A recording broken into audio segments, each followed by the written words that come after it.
Selamat pagi di awal Jumaat ini, permulaan Ramadan yang cukup indah untuk kita dalam terma Ramadan dalam kebiasaan baru ataupun new normal. Terima kasih Andy dan juga Hani, rakan penyampai di Selamat Pagi Malaysia. Hari ini kita semuanya sama, termasuklah dengan Timbalan Menteri KKMM sendiri. Semua warna serasi, warna biru muda ini adalah satu warna yang cukup ceria untuk kita sambut bulan puasa hari ini, hari Jumaat Ramadan yang pertama, dan juga kita seperti biasalah pastikan Sahih akan bersiaran bermula jam ini untuk kita kongsikan kepada anda berkaitan dengan berita palsu. Namun semenjak bulan Ramadan ni, hari-hari pertama, bukan sahaja berita palsu, ada juga hadis-hadis palsu yang sudah mula pun dikongsikan oleh orang ramai. Ada ke tidak, ada yang menyatakan bahawa sepanjang COVID ini kita perlu berpuasa selama 7 hari. Ini adalah satu kenyataan yang cukup-cukup tidak patut disebarkan oleh orang ramai. Baik, kita mulakan dulu dengan perkembangan berita palsu, tapi sebelum itu saya ingin kongsikan kepada anda berkenaan dengan sebenarnya.my. Sekali lagi kami kongsikan kepada anda bahawa anda boleh sebenarnya mendapatkan maklumat terus daripada sebenarnya.my berkaitan dengan berita palsu. Jadi anda boleh ke Telegram di smartphone anda ataupun telefon pintar anda untuk mendapatkan maklumat lebih cepat kalau anda tak ada masa untuk semaknya secara dalam talian dan sebagainya. Baik, seperti biasa, pasukan respon pantas daripada Kementerian Komunikasi dan Multimedia telah pun mengeluarkan banyak berita dan juga menangkis berita palsu yang sudah mula menular. Namun pasukan ini sentiasa cekap, sentiasa berkaliber, berdisiplin untuk tentukan sama ada berita itu benar ataupun tidak. Maka kita tengok dulu berita pertama yang kita boleh kongsikan yang dikeluarkan jam 9 pagi hari ini, 24 April 2020. Baik, kita terus tengok makluman pertama yang dikongsikan adalah berkenaan dengan Perbadanan Pembangunan Pertanian Negeri Perak ataupun PNP. Triple PNP ini menafikan dakwaan kononnya seorang pegawai PNP ini dan seorang pegawai Jabatan Pertanian Negeri Perak pernah membuat permohonan bayaran daripada orang awam berkaitan skim agro prihatin Negeri Perak. Jadi sehubungan dengan itu, Triple PNP ini menasihati orang ramai agar mengabaikan mesej yang anda terima daripada nombor yang tertera. Cantik nombor ni, 7975593. Jadi sekiranya anda mendapat mesej ataupun email dan sebagainya, dan khususnya berkaitan daripada nombor ini, anda perlu abaikan kerana ini adalah nombor yang mengguna modus operandi yang sama untuk mendapatkan maklumat palsu dan sebagainya.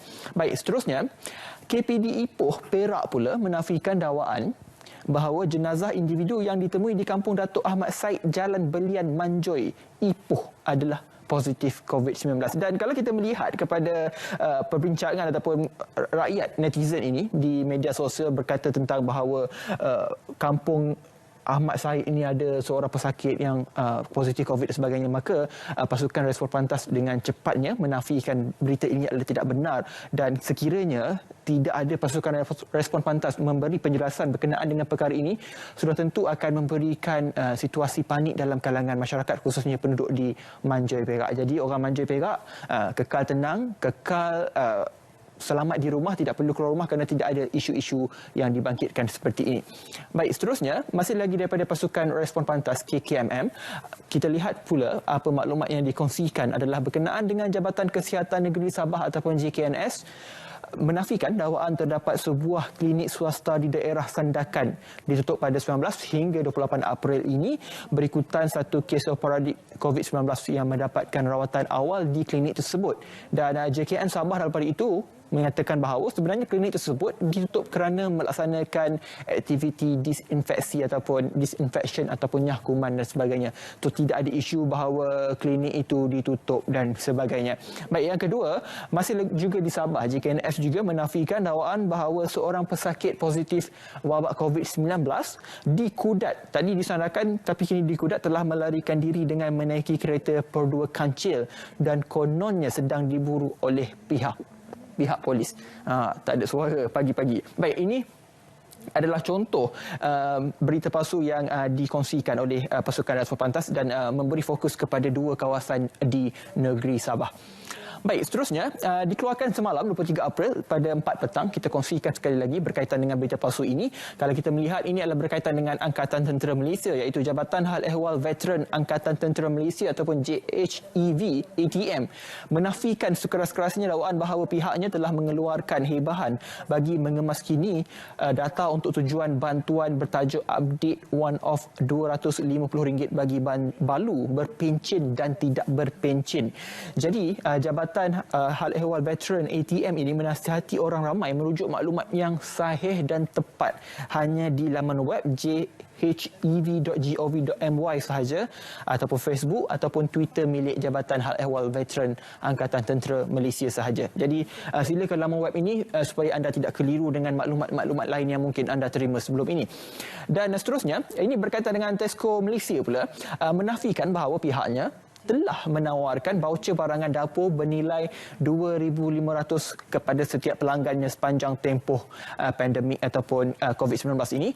Jadi para pelanggan dinasihati agar tidak mudah terpedaya dengan aktiviti penipuan dan hendaklah membuat semakan promosi Tesco Malaysia di laman Facebook ataupun secara dalam talian di laman web Tesco sendiri. Jadi nilai yang dinyatakan ini begitu tinggi, jadi agak mustahil untuk semua pelanggan menerima sebesar jumlah RM2,500 ini sepanjang tempoh COVID-19. Jadi sesuatu berita itu perlulah reliable ataupun jelas ataupun maklumat itu masuk akal untuk kita terima sebelum kita terima secara bulat-bulat. Baik, kita terus saja ke portal rasmi sebenarnya.my seperti anda dapat lihat di sini. Sekali lagi saya maklumkan kepada anda, sepanjang tempoh COVID-19 ini berlangsung dan juga sepanjang tempoh PKP ini, sebenarnya.my akan menerima banyak maklumat palsu dan anda boleh menyimaknya terus di pautan yang berwarna merah kalau anda boleh saksikan di kaca TV anda ketika ini, iaitu Coronavirus COVID-19. Ini adalah kumpulan berita palsu yang terkait dengan wabak ini dan juga anda boleh salurkan kepada sebenarnya.my sekiranya anda menerima mesej tidak benar ataupun palsu untuk pihak MC ataupun pasukan respon pantas mengenal pasti berita-berita yang telah ditularkan. Baik, kita terus saja melihat kepada mesej, iaitu geran prihatin PKS boleh dimohon secara manual di Lembaga Hasil Dalam Negeri adalah tidak benar. Baik, kalau kita melihat kepada penerangan yang dikongsikan oleh sebenarnya.my, menurut LHDNM bahawa menafikan kandungan WhatsApp seperti yang tular, iaitu ketetapan dan tata cara permohonan geran khas prihatin yang akan dimaklumkan oleh Kementerian Keuangan Malaysia suatu hari nanti, iaitu kelak. Jadi orang ramai dinasihati untuk berwaspada dengan aktiviti penipuan ataupun kita lebih kenali sebagai scammers yang kini kian berleluasa. Dan ini kita tidak mampu lagi menahan mereka yang melakukan kegiatan scammers ini, khususnya ketika mana kita berperang dalam COVID-19 ini. Baik, seterusnya, iaitu juga berkenaan dengan bantuan, iaitu bantuan one-off sebanyak RM250 bagi balu berpencen dan tidak berpencen. Ini yang kita kongsikan di awal tadi oleh pasukan respon pantas dan ini adalah perinciannya dan ini adalah tangkap layar yang dikongsikan oleh sebenarnya.my. Jadi apa yang menariknya portal sebenarnya.my ini adalah mereka ataupun admin akan terus memuat naik tangkap layar yang berkaitan dengan mesej yang ditularkan supaya anda dapat lihat dengan jelas bagaimanakah bentuk dan juga rupa mesej yang dikongsikan berkaitan dengan berita palsu itu sendiri. Baik, ini adalah tidak benar. Baik, kita akan satu persatukan lagi memberi perincian berkaitan dengan berita palsu kepada anda, tapi kita berehat dulu seketika. Tak boleh minum air, kita duduk kejap, tarik nafas, kembali selepas ini dalam Pastikan Sahih.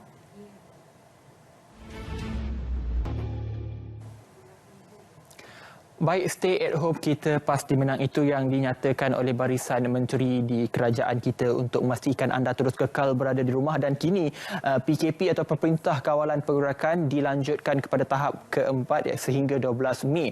Jadi PKP bukan saja membawa maksud Perintah Kawalan Pergerakan, juga membawa maksud adalah puasa kena penuh ya. PKP. Baik, seterusnya berkaitan dengan berita yang kita kongsikan tadi daripada pasukan respon pantas, juga berkenaan dengan kereta kancil yang dikatakan dibawa lari, mempunyai pesakit COVID-19 dan sebagainya, dan ini adalah tangkap layar. Dan sekali lagi saya tegaskan kepada anda, ini adalah satu template yang kian digunakan oleh warga maya ketika ini, iaitu kalau anda dapat lihat di sini adalah breaking news. Setahu saya tidak ada syarikat media ataupun telekomunikasi yang mempunyai interface seperti ini. Jadi ini sebenarnya memang jelas palsu, anda tidak perlu sebarkan dan tidak perlu percaya langsung dengan berita yang ditularkan ini. Baik, seterusnya iaitu borang permohonan bagi golongan yang tidak menerima sebarang bantuan dari pakej rancangan ekonomi di Pulau Pinang dan Perlis adalah tidak benar. Baik, kita melihat kepada penerangan yang dikongsikan iaitu Giat Mara Sendirian Berhad menafikan terdapatnya arahan daripada pihak pengurusan Giat Mara untuk mengumpulkan data usahawan bagi tujuan permohonan bagi yang tidak menerima sebarang bantuan daripada pakej rancangan ekonomi di setiap negeri yang diumumkan oleh Yang Berhormat Perdana Menteri baru-baru ini. Jadi, sekiranya anda mempunyai maklumat atau pertanyaan, inquiry dan sebagainya, anda boleh email di info@giatmara.edu.my ataupun anda boleh telefon di nombor yang tertera di kaca TV anda, dan anda boleh terus saja ke Facebook rasmi Giat Mara untuk mendapatkan maklumat secara lebih terperinci berkaitan dengan maklumat ini. Baik, seterusnya iaitu seorang lelaki meninggal dunia di kampung Dato' Ahmad Said, juga kesinambungan berita yang dikongsikan awal tadi, dan inilah gambar yang ditularkan. Sebenarnya ini adalah tidak benar ya. Kalau melihat kepada ini, sebenarnya polis menafikan kematian seorang lelaki yang berusia 44 tahun yang ditemukan meninggal di rumahnya di kampung Dato' Ahmad Said tambahan 3 Kampung Manjoy adalah berkaitan dengan COVID-19. Jadi kalau saya terang semua pun, ini adalah sebenarnya tidak benar, dan pihak polis telah pun memberi penjelasan kepada penduduk setempat khususnya berkaitan berita palsu ini. Baik, seterusnya berkenaan dengan iklan juga, iaitu waspada iklan menggunakan nama Perkeso yang menawarkan perkhidmatan ujian saringan COVID-19. Ini satu lagi maklumat yang ditularkan dan juga menyebabkan ramai pihak percaya, khususnya ketika mana kita dalam ketakutan ketika ini. Dan menurut Pertubuhan Keselamatan Sosial ataupun Perkeso singkatannya, Perkeso telah membuat laporan polis berhubung pemalsuan ujian saringan COVID-19 yang melibatkan nama pertubuhan terbabit. Iklan palsu tersebut disebarkan melalui media sosial dan syarikat terbabit mendakwa ia adalah panel berdaftar dengan Perkeso yang menawarkan ujian saringan COVID-19 di lokasi yang mengenakan bayaran berdasarkan bilangan pekerja. Baik, ujian saringan ketika ini hanyalah dilakukan oleh Kementerian Kesihatan, jadi tidak ada pihak lain yang mungkin boleh menjalankan ujian berkaitan dengan COVID-19. Baik, seterusnya kita minta anda waspada sekali lagi berkenaan dengan ejen ataupun pihak ketiga ataupun third party kononnya dari Tekun untuk menguruskan permohonan pembiayaan skim CBRM. Apa itu CBRM? Kita lihat dulu apa yang dikongsikan. Sebenarnya ini adalah menurut Tekun Nasional, pihak mereka tidak pernah melantik mana-mana ejen atau pihak ketiga atau sesiapa sahaja dalam menguruskan permohonan pembiayaan skim CBRM ini. Jadi untuk makluman, permohonan skim pembiayaan pemulihan perniagaan sektor mikro ataupun CBRM ini perlu dibuat secara dalam talian melalui pautan berikut. Jadi ini adalah sumber ataupun pautan yang anda boleh rujuk dan juga boleh ke Facebook rasmi Tekun Nasional. Jadi ini adalah penting khususnya mereka yang mendaftar di bawah Tekun untuk mendapatkan maklumat berkenaan dengan perkara ini.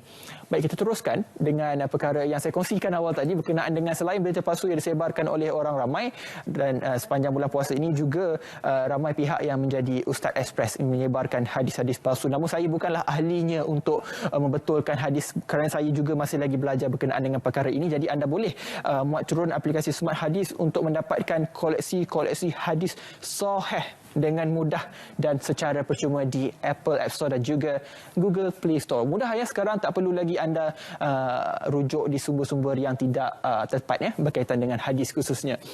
Baik, seterusnya permohonan pulang dari kampung ke rumah sendiri akan bermula pada 25 April 2020. Jadi permohonan dalam talian anda boleh muat turun aplikasi Gerak Malaysia, dan ini yang diumumkan oleh Yang Berhormat Menteri Kanan Datuk Seri Ismail Sabri Yaakob semalam berkaitan dengan mereka yang dibenarkan pulang laluan ataupun perjalanan sekali sahaja, sama ada dari kampung ke tempat asal dan tidak ada dari bandar ke kampung, hanya daripada kampung ke bandar di mana mereka terkandas dahulu apabila kita umumkan PKP dahulu. Baik, seterusnya peringatan ini adalah penting untuk anda, iaitu tindakan tata tertib enggan mematuhi PKP ataupun Perintah Kawalan Pergerakan yang kini telah pun dilanjutkan sehingga 12 Mei depan. Jadi semua pegawai awam diingatkan agar sentiasa mematuhi PKP ini kerana ada perundangan yang akan disabitkan sekiranya anda didapati sengaja melanggar Perintah Kawalan pergerakan. Tidak sukar ya untuk anda hanya duduk di rumah, tidak perlu keluar dan sebagainya. Baik, itu sahaja setakat ini perkongsian berkaitan dengan berita palsu, dan saya dan juga tim Pastikan Sahih akan terus mengemas kini pada jam 2.15 petang ini di saluran berita RTM Freeview 123, dan juga anda boleh tonton di TV1. Kita berjumpa petang ini. Terima kasih menonton. Kembali ke Selamat Pagi Malaysia.